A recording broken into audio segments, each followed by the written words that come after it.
Assalamualaikum warahmatullahi wabarakatuh. Perkenalkan, nama saya Zikwana, NIM A401201178 kelas E, Prodi PGSD. Di sini saya akan menjelaskan tentang latar belakang angkatan-angkatan pada sastra Indonesia.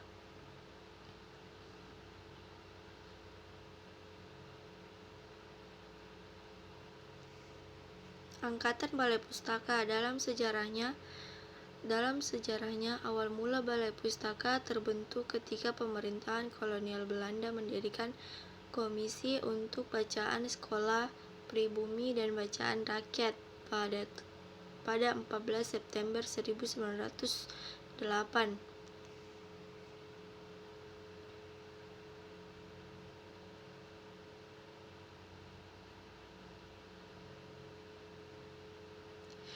Dan Balai Pustaka baru menghasilkan bacaan pada tahun 1910 yang dipimpin oleh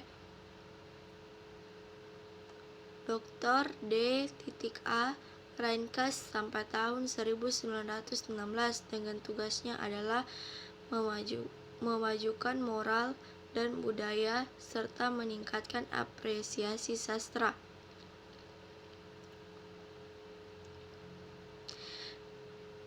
Pendirian Balai Pustaka telah menafikan keberadaan karya-karya terbitan swasta yang secara sepihak dituding sebagai bacaan liar. Karya-karya sastra dipublikasikan lewat surat kabar dan majalah.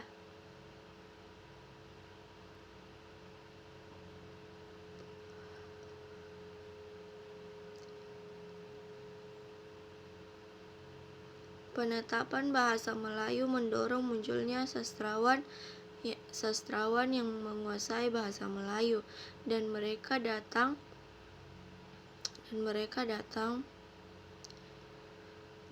dari Sumatera. Maka sastrawan Indonesia, sastra Balai Pustaka adalah sastra rakyat yang berpijak pada kultur Indonesia abad 20. Hal ini dengan jelas nampak dari roman-roman Balai Pustaka dalam bahasa Jawa, Sunda, dan Melayu Tinggi. Sastra Balai Pustaka sebenarnya adalah sastra daerah, bukan saja dalam arti menggunakan bahasa daerah, tetapi juga menganggap tema-tema kedaerahan. Bisa dilihat dari karya yang lahir pada saat ini. Karya Balai Pustaka, Azab dan Sengsara, Merari Suregar, Siti Nurbaya, Merari Suregar, Salah Asuhan, Pertemuan Jodoh. Penciptanya Abdul Muiz. Salah Pilih, apa dayaku karena aku perempuan, karya Nur Sultan Iskandar. Yang kedua, Pujangga Baru. Pujangga Baru pada mulanya hanyalah sebuah majalah bahasa dan sastra yang mulai diterbitkan pada bulan Juli 1933. Nama majalah inilah yang kemudian dipakai untuk menamai segolongan pujangga muda sebagai inisiatif penerbitan majalah itu. Pujangga Baru merupakan perjuangan yang memajukan kesusastraan baru Indonesia sebagai kader kebudayaan bangsa Indonesia yang sesuai dengan jiwa baru bangsa Indonesia. Dengan lahirnya Pujangga Baru dimulailah kesusastraan Indonesia yang pujangganya terdiri atas berbagai suku bangsa yang mempergunakan bahasa Indonesia sebagai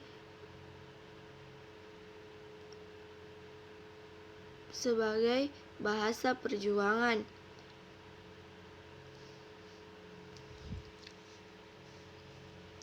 Bahasa untuk melahirkan perasaan dan pikiran.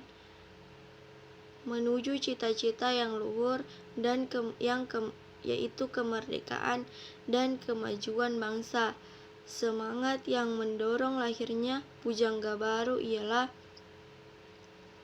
perasaan ingin bebas merdeka, tidak terkungkung dalam melahirkan perasaan, kehendak, dan pendapat menurut gerak sukma dan jiwa masing-masing. Karya sastra pujangga baru yaitu puisi lama karya Sultan Takdir Ali Syahbana. Buya Hamka karyanya yaitu Pembela Islam.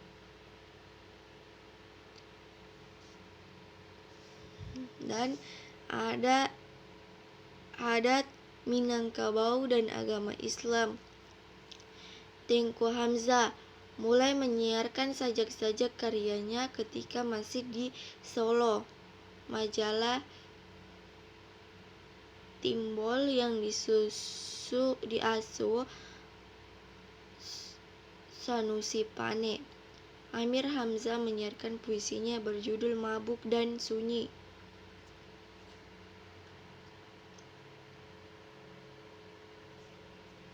Yang ketiga, Angkatan 45. Periode Angkatan 45 dimulai tahun 1942.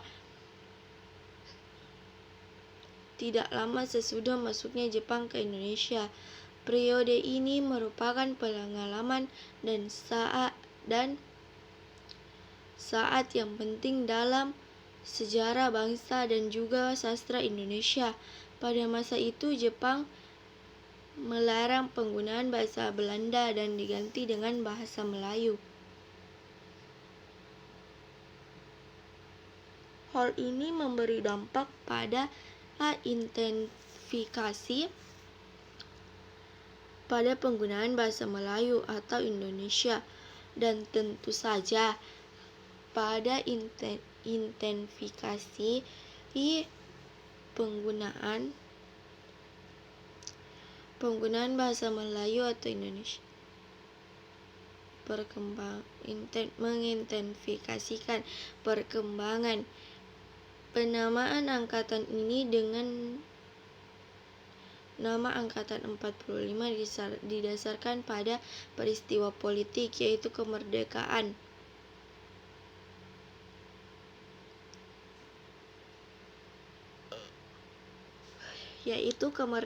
Indonesia.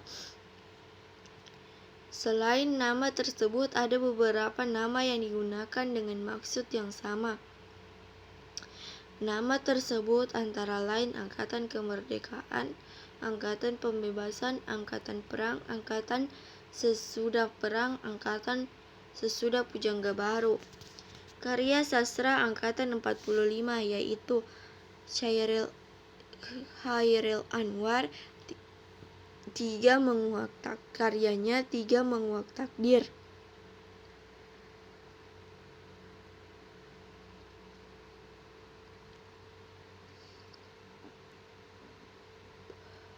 Abdullah Idrus, yaitu karya novelnya yaitu Aki, Coret-coret di bawah tanah, dan Mata Terbuka, Hati Nurani Manusia.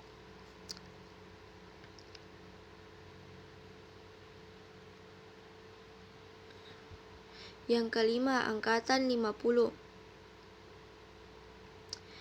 Angkatan 1950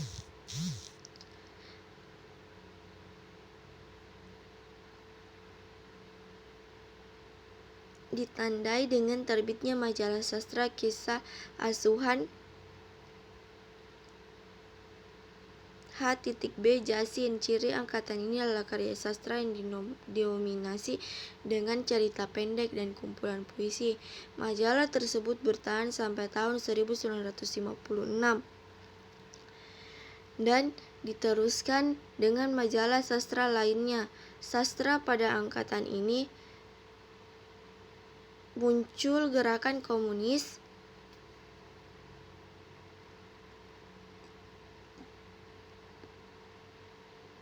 di kalangan sastrawan yang bergabung dalam Lembaga Kebudayaan Rakyat atau Lekra yang berkonsep sastra realisme sosialis.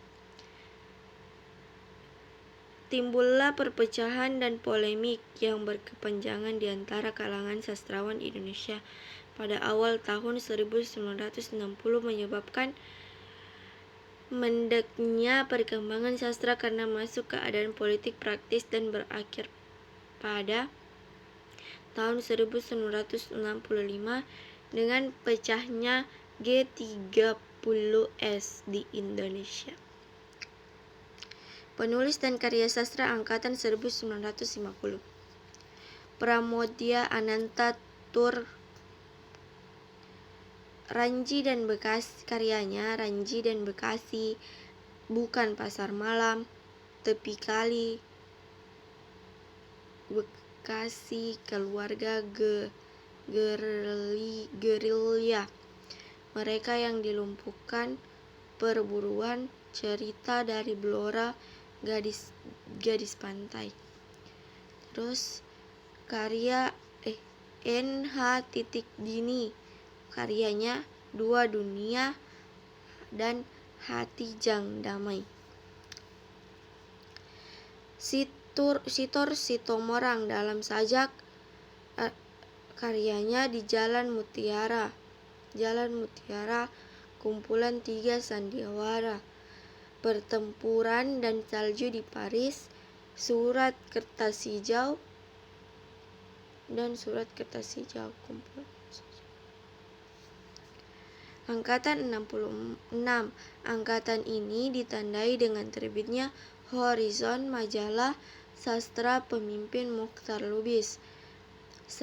Semangat avant-garde sangat menonjol pada angkatan ini. Banyak karya sastra pada angkatan ini sangat beragam dalam aliran karya sastra dengan munculnya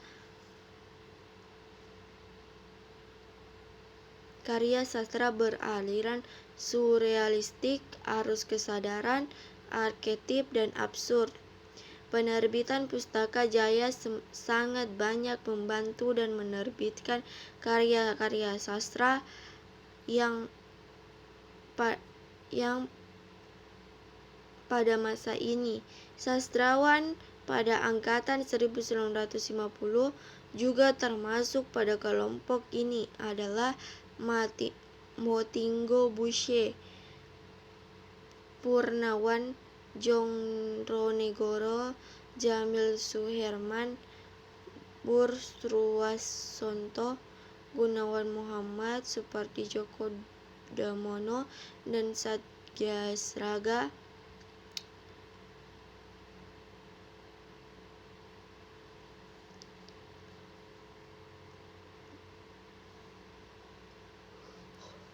Penulis dan karya sastra angkatan 1966 Taufik Ismail, yaitu karyanya Malu, Aku Jadi Orang Indonesia, Tirani dan Benteng, Buku Tamu Musim Perjuangan, Sajak Ladang Jagung, Kenalkan Saya Hewan, Puisi-puisi Langit. Tu Sutarji Kalzom Bakrio, karyanya Amuk dan Kapak.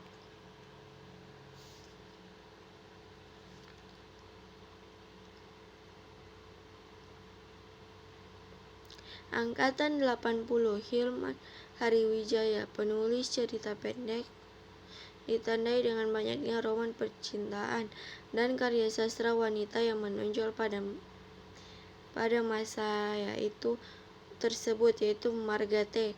Karya sastra Indonesia yang masa angkatan ini tersebar luas di berbagai majalah dan penerbitan umum berupa beberapa sastrawan yang dapat mewakili angkatan dekade 1980-an. Ini antara lain adalah Reni Silado, Yudhistira Ardi Nugraha,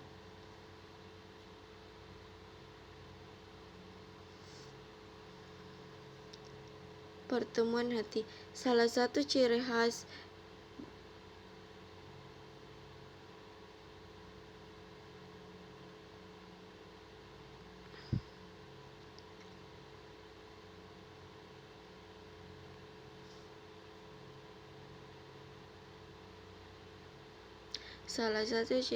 yang menonjol pada novel-novel yang dituliskan adalah kuatnya pengaruh dan budaya barat, di mana tokoh-tokoh utama biasanya mempunyai konflik dengan pemikiran timur.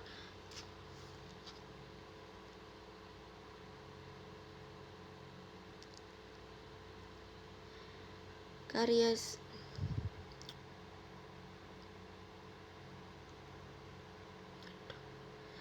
Angkatan 80-an terlahir pada masa pemerintahan Soeharto era Orde Baru.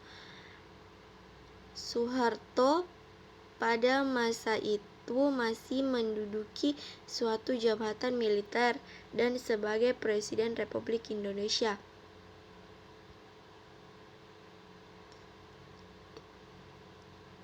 Sehingga pemerintahannya sangat kokoh dan dengan perlindungan dari militer.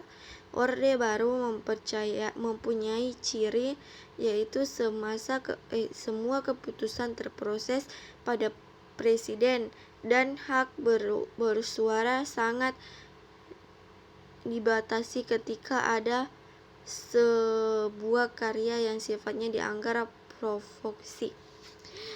Karya sastra Ahmadun Yosi Hervanda, Tuladang Hijau, Sajak Penari, Sebelum Tertawa Dilarang, Fragmen Kekalahan, Sembayang Rumputan. Karya Y.B. Mangun Wijaya, Burung-burung manyar, Darman Moer, karyanya Bako dan Dendang. Budi Dharma, karyanya Olenka Rafilus. Cindy Hunata, karyanya Anak Bajang Menggiring Angin.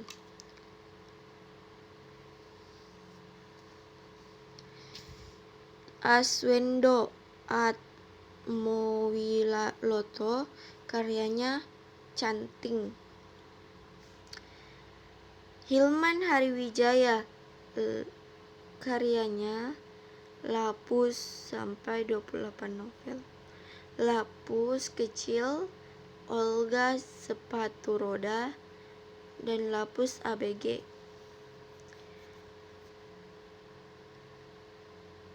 Doretta Rosa Herlini, Nyanyian Gaduh, Matahari yang Mengalir, Kepompong, Sunyi,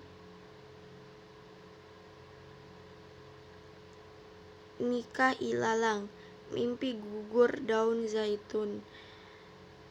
Gustav Rizal, Segi Empat Pala Sisa, Segitiga Lepas Kaki, Ben, Kemilau Cahaya, dan Perempuan Buta. Angkatan 2000. Setelah wacana tentang lahirnya sastrawan angkatan reformasi muncul, namun tidak berhasil dilakukan karena tidak memiliki juru bicara. Sebuah buku tebal diterbitkan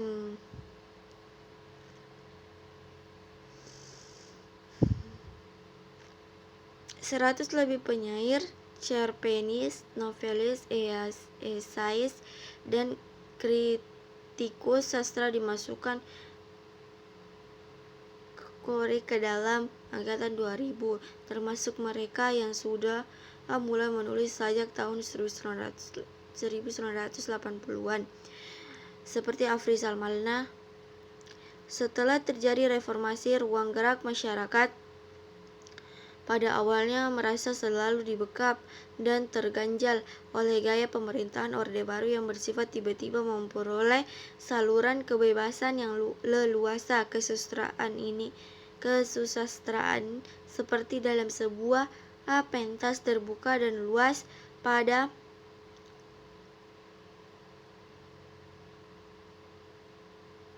angkatan 2000 adalah nama yang diberikan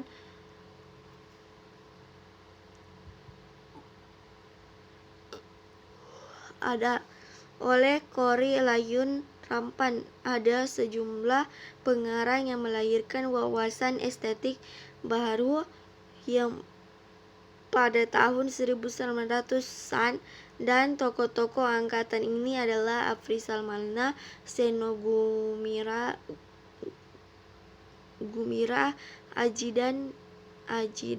Ayu Atamuk. Karya sastranya Afrizal Malna, bukunya antara lain Abad yang Berlari,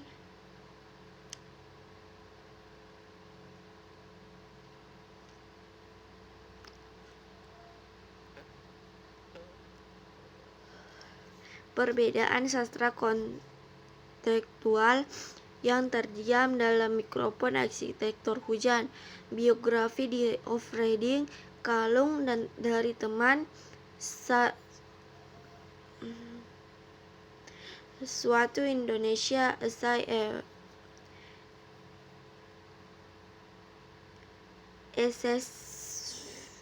dari pembahasan yang tak bersih, seperti novel yang malas mengisahkan manusia, kumpulan prosa dalam novel yang mengisahkan manusia, kumpulan prosa dalam rahim ibuku tak ada anjing, novel yang malas menceritakan manusia, Lubang Separuh Langit. Itu Seno Gumira, Anjir Damas, karyanya Sajak Malam Setelah Usai. Dentang Jam Dinding 12 kali, Yogyakarta 1976. Dua gadis cilik mati terlindas di dekat pasar. Sedikit daerah terciprat pada celana kuli yang tak punya anak. Jogja 1976. Sekian dan terima kasih latar belakang dan karya sastra angkatan periodisasi sastra Indonesia. Assalamualaikum warahmatullahi wabarakatuh.